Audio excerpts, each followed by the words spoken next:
So in the first phase, we started by setting up welfare at the front. So we had a digger in to clean the surface out there. We had a welfare unit that's self-contained, so it's got solar panels on it, so we're able to generate our own power and make sure it's self-sufficient, keep our costs down there.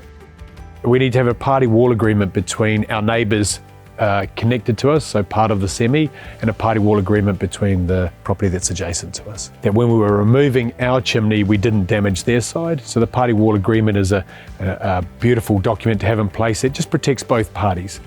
The neighbours that were joining us were happy to have theirs taken out at the same time, and we needed to replace roofing tiles where the chimneys had come out through the top. We are putting solar into this property, so we're going to use the solar panels or the tiles around the solar panels to patch the holes between the two properties.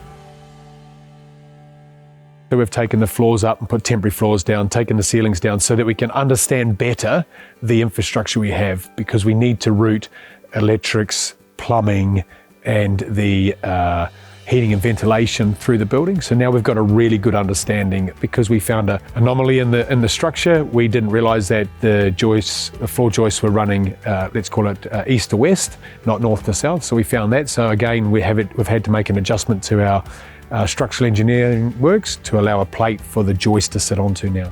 For me, I'm looking to source good materials from good people, and to do that I need to understand the building and allow our technical guys to put their input into it too once they better understand the property.